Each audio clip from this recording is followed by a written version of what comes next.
Hi guys, welcome back to this Money Control live stream. You're watching Closing Bell with me, Nandita Khemka, and my colleague. Hello there, I'm Yatin Mota. Well, Yatin, what a crazy day it has been. That's the only word that's coming to my mind. Absolutely. Huge volatility, right? And that too between 11:30 and 12:30. I think we saw the markets, shaving off quite a bit. Then again coming back, Absolutely. and by the same amount, and then again falling back into the red. So I think if you measure the markets on each, up and down move which it made, I think we were more than 700-800 points, volatile on the Nifty each time. It's a crazy market. I think the kind of weekly option volatility that was created, the kind of FI sell flows that we are looking at today, I think it's going to be a big, day. And a decisive day because, Nandita, we were trying to defend the 23,000 mark, 23,100, 23,500. Every level has been taken off.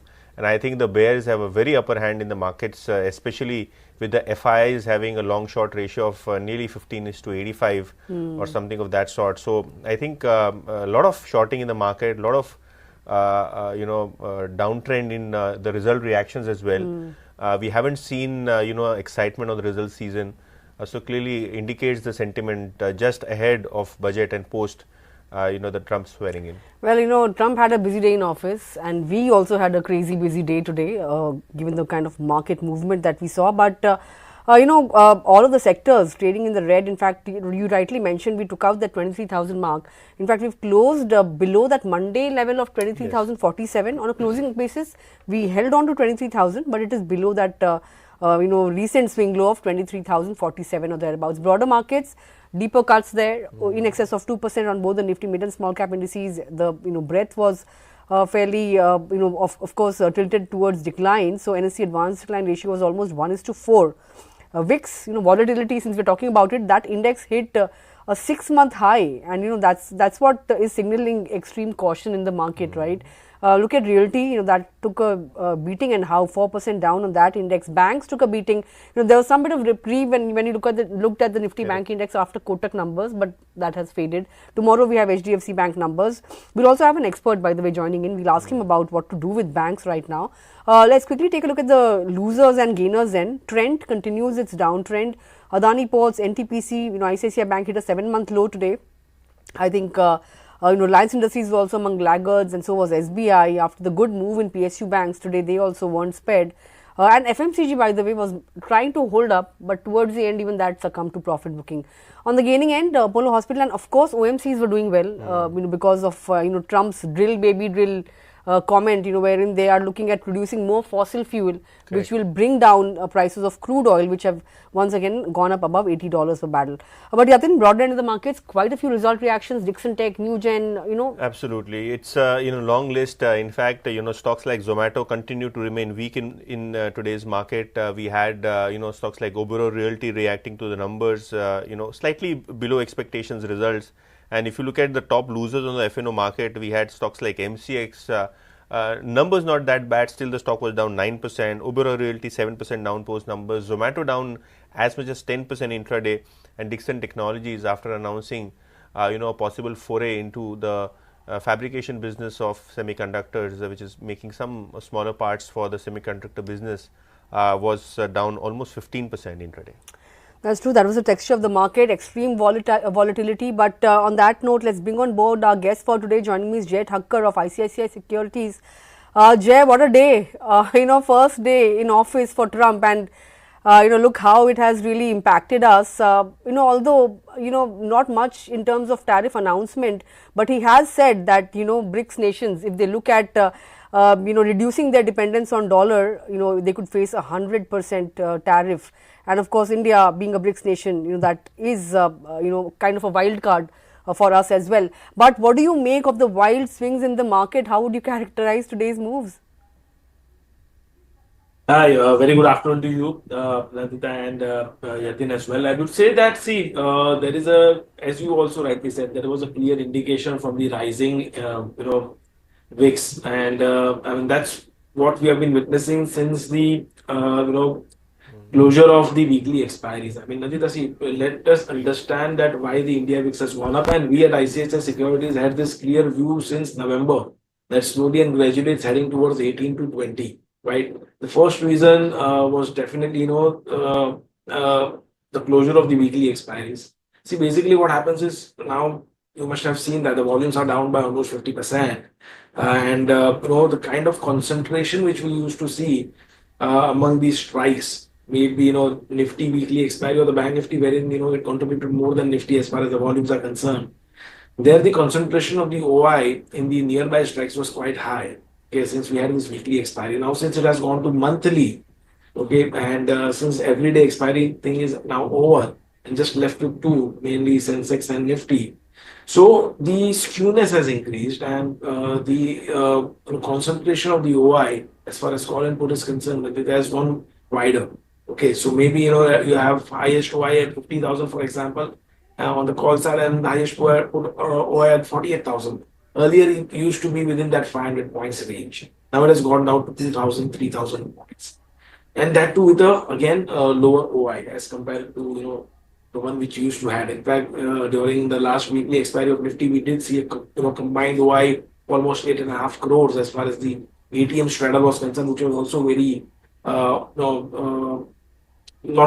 so regular kind of a thing. But then because of this skewness, the volatility was likely to increase. That's point one. Second was definitely the quarterly numbers. Third was the president-elect Trump to take charge, and definitely his announcement would get the increase in volatility. And fourth is still pending, and that is budget.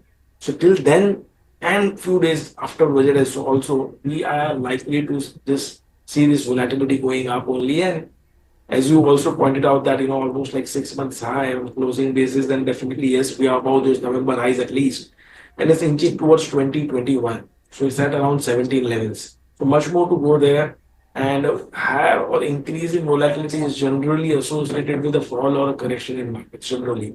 So till we see this kind of volatility, I think the correction is likely to be into the markets, the and this kind of wild moves. I'm sure that those who entered into the market since 2020 would have not witnessed this kind of thing, because there were weekly expiries. Prior to this, there were these kind of moves as well. But it's like the base has now shifted to 13, 14 IVs to 17, 18 on the upside. Jay, good evening, and Yatin also joining in from the newsroom. When it comes to the market volatility, obviously there is volatility, but when it comes to earnings, we haven't seen any support from the banks. IT also we saw a big sell-off. So in absence of any leadership, do you think there are more risks to downside, or probably we are now at an oversold zone? Hi, Yatin. See, definitely, with the absence of strength or a momentum in banking and IT, the markets would definitely trade weak. It's like, let me put it simple. In the previous fall, which we had seen or witnessed from 26,300 until 23,263, I think, there you saw that Nifty Bank, Nifty IT, and Nifty Pharma. These were the three indices which outperformed the Nifty. Wherein Nifty was down by 11.5%, and apart from these three indices, almost all the other indices were down by in double digits. Worst hit was oil and gas by 22.5%. The least hit was IT 2.5%, pharma 9.5% then, and banking 7.5% then. Then there was a 50% retracement of the previous fall. In that fall, if you have seen, IT made a new lifetime high. Bank was very close to making a new lifetime high. And other sectors did not just bounce only. Well, yeah, the broader markets, I mean, the mid and small caps did bounce back. In fact, small cap, mid cap, or a small cap made a lifetime high also, or a double top kind of a thing as well. Now, in this fall, particularly right from 24,800 till today, okay, of the loss of 1,800 points approximately, is more of led by IT and banking. So these two sectors, which was providing that kind of a strength to the market earlier, I have only given up, and rest of the sectors are just bouncing back or trying to see some short covering and then giving up, or not falling much. So I think once this correction in banking and IT is done, then is when you can say the markets have bottomed, because rest of the other sectors have already fallen quite a bit. Sure, Jay. Let's also talk about the FMCG pack. Today it was trying to hold up. If you look at the FMCG index, I think it fared better than the rest. Sometime last week we saw some bit of buying interest in FMCG, although it didn't really sustain. But going into budget, is this one sector where one can look at playing on some of these consumer staple names? Because typically the expectations are that there could be some steps to boost consumption. After the long underperformance, do you expect some bit of action here in the run up to budget and post budget as well? I think from the point of view of budget, I don't think so, Nandita, there is anything left for the consumption.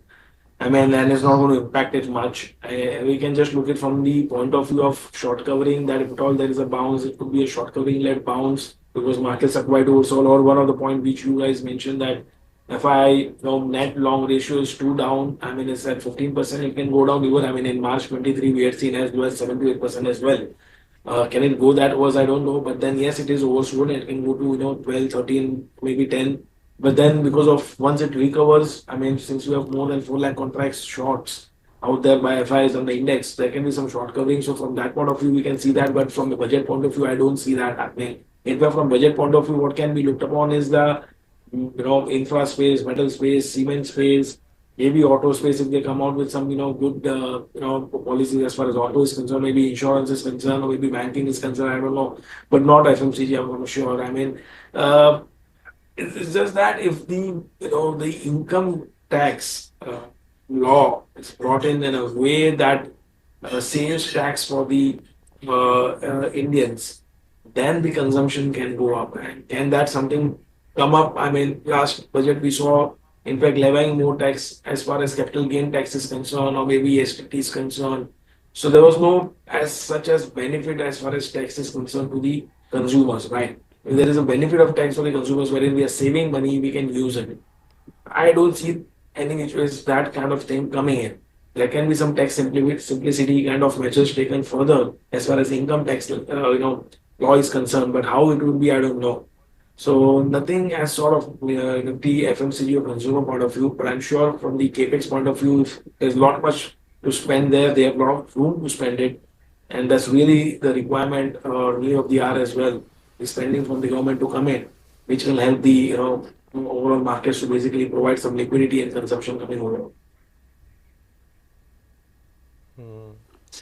Jay, the mid-tier stocks, the likes of Paytm, Zomato, probably today it was Dixon Technologies. It was, a lot of volatility, obviously, but we have seen a very sharp reaction. All of these stocks tumbling 10, 15, 20% in matter of weeks or days. In terms of these newer listings or stocks which were very frequently traded by HNIs, do you think there could be further downside here? Maybe a Paytm or a Dixon or a Zomato.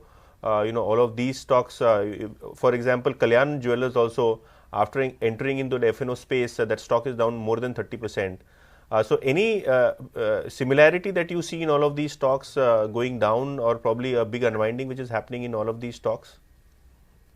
Yes, Yatin, there is. In fact, I think, the stocks like Kalyan Jewellers, Zomato, all of these, I mean, we've seen a good amount of shorts that's got built up. Initially when these stocks were actually entered in the December series, Yatin, initial 4-5 days or a week or so, you saw some long build up, and all of these stocks had actually participated on the way up because there was no position at all, right? And post that, I mean, we have seen a unique directional move as far as the OI is concerned, and that's just been going up, and the prices have been coming down. What does that clear indicates? It clearly indicates the stocks are getting built up in all of these names, and all of which have got included in the FMO. Most of them have rallied quite a lot. Maybe Dixon, Trend. Trend in fact got included in the Nifty as well, so that we have seen a correction there. So maybe Dixon or maybe Kalyan Jewellers or maybe Zomato, all of those stocks which have come into the FMO space, they all have run up quite a lot. And after coming to FMO, there is obviously a good chance for you to basically hedge it or maybe short it after such kind of rally, and that is what has happened. Okay, what about the realty space, Jay? Today, you saw shares of Oberoi Realty taking a big hit, although numbers weren't all that bad. Even the entire realty pack was, under immense pressure, 4% down on the realty index. How do you navigate some of these stocks? DLF, Oberoi Realty, and the likes. Is it a buy on dip scenario? Well, see, as far as overall reality is concerned, as I look at the derivatives data of the same, Nandita, what I've seen is this stock has not seen much of short build-up. It is just that today we have seen that huge fall and a good amount of increase in the open interest as well. Right. So I think that overall reality in the short term might see some further correction because we have seen that shorts getting built up right now in the short term, and the stock can correct technically until the levels of 1600 and 80 90 levels. That is when there is cluster of support levels technically. Okay. I think those would be the good levels to enter in. As far as reality sector is concerned, that's been forming low tops and low bottoms, and I think it has now again broken its uptrend line support as well. I think Nifty Realty Index has got a support around the levels of 850, 800 zones. Those would be the good zone to enter into. So Realty Index has already seen a good amount of correction earlier as well. It was down by 16.5% in the previous fall. It's again falling. So we've seen a good amount of correction in Realty. I think a further 4 to 5% of fall would be a good attractive level to get back into these stocks. Right. Before we let you go, Jay, one last question from my side at least would be the key levels to watch out for. When it comes to the Nifty, Bank Nifty, the momentum is quite slow. But if I were an investor looking to enter the markets, afresh, what would be the levels that you would probably look at, to enter into the markets? Do you think from here on there could be a chance of 4-5% further correction, or do you think one should start probably building in a portfolio from the medium to long term perspective? I think, see, as far as building portfolio is concerned, there is still some time to wait. I think the reason is that we have not seen much Okay. of a correction coming in mid and small cap indices as yet. Okay. Now, let me bring you some interesting fact is that we know the golden crossover and the death crossover, which we see technically in order to see whether the trend Yeah. overall in the long term is bullish or bearish, right? So, apart from Nifty Bank, okay, Nifty Midcap and Nifty Small Cap.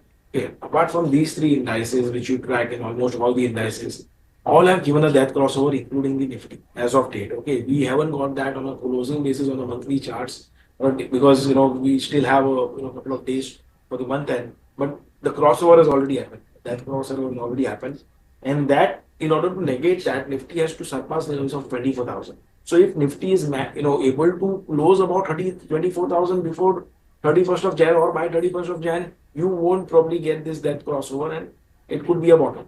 Okay, anywhere around 23,000 or something like that. But if we get this kind of a death crossover and this kind of a follow-up selling, where in November lows are broken, the recent lows of 23,040 are broken, I think that's a trend continuation on the way down. And if November lows are just broken, then I think it could be a fresh confirmation of a fresh leg down, which can take Nifty to maybe 22,500 to 22,300, or at the max level 22,000.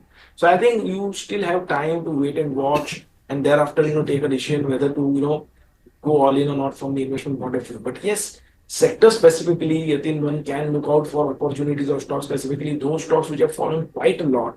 And if you see that, I mean, there is a good chance of bottoming out, like for example, in two-wheeler Bajaj Auto, which have seen a good amount of fall, a good positive divergence, good short build up. Okay.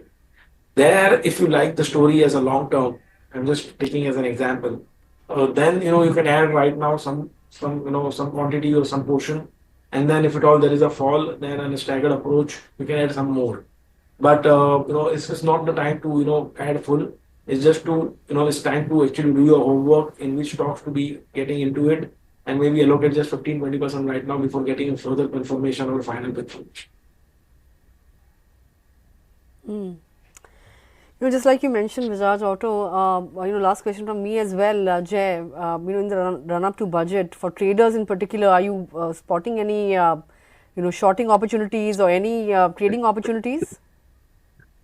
Yeah, see, as far as trading opportunities are concerned, then Siemens is one stock which has actually broken down from a sideways consolidation. In fact, it consolidated within the range of say 6,400, 6,500 until 8,000. That's a 1,500 points range which got broke on the lower side. And if I just take the equality of the same on the lower side, then the target comes to approximately 5,000 going forward positionally. So I think that's one stock which can be looked from the shorting point of view. Any bounce in Siemens could be utilized as a selling opportunity. And likewise, there is one stock, Divi's Lab, among the pharma name, which according to me has been consolidating within the range of 56, 5700 to 63, 6200. So that's a 600 points range, Nandita. I mean, if one wants to take a contra bet, and this is one of the stock in the pharma name which has been outperforming the Nifty Pharma Index in the recent fall as well. So I think with a stock loss of around 56.50, one can go long on Divis. So Divis looks good till 56.50 levels are held, and Siemens looks negative for 5,000. So Siemens can be shorted and Divis can be bought. All right, long opportunity on Divi's Lab and shorting opportunity on Siemens. But with that, Jay would like to thank you for taking out time and joining in at such a short notice. Thank you. Always appreciate chatting with you, and I look forward to interacting Pleasure. again. If we have such volatile days, we'll have to dial you again and again. Sure, it's always a pleasure. All right, Jay, thank you. Definitely, we look forward to connect as well. Thank you. Thanks a lot. Well then, on that note, Yatin, we've come to the end of this hugely volatile session. But let's see, tomorrow is another day, and we've all been habituated earlier to one tweet from Trump and the entire global market going into tailspin. Let's hope that doesn't happen in his very first week. But let's see. It's something that we will discover as we move on. But with that, completely timed out. Thanks a lot for tuning in. Have a great evening, and stay tuned to Money Control for all your other news and updates.